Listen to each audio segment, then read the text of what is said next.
teaching assistant. It's really indicative of what's happening at the university, because when they came to the bargaining table, the university, they proposed all takeaways. They wanted to cut 600 positions, every single writing center, every tutoring center, and on top of that, they're cutting almost all the interdisciplinary programs, which mostly affects ethnic studies, women's studies, and disability studies.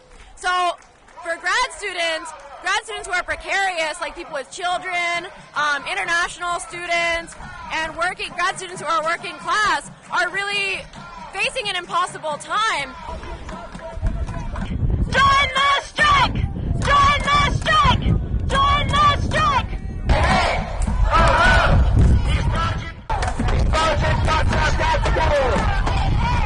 The programs that should be central to everyone's education are being cut.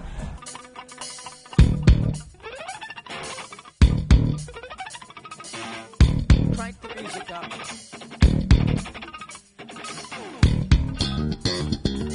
On March 4th, we also organized a large action at Portland State and occupied some of the buildings and had like a rally and a march around the campus. Woo! Woo! This is what democracy looks like. Show me what democracy looks like. This is what democracy looks like. And you know, the other issue is that there's a lot of workers out here right now, a lot of custodial and trades workers, and they've been in a major battle against privatization for about 10 years at least. But in the last year, it's gotten much worse. Almost every worker has extra work every day.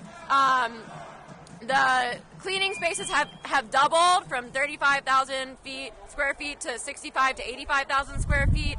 And this summer, they're proposing to cut almost all of the night shift positions, which they tried to do last year, but because there was such a strong movement against it, workers were able to save a lot of them. So that's a lot of issues, but... Cut from the top, not from workers. Cut from the top, not from workers. Cut from the top, not from workers. Always money for the VPs and the executives.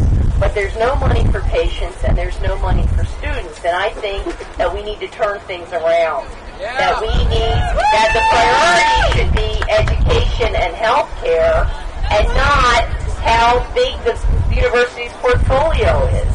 With the removal of ethnic studies banned from Arizona. Right. We should all be upset about this. This is an attack on communities of color, immigrant communities, and displaced peoples.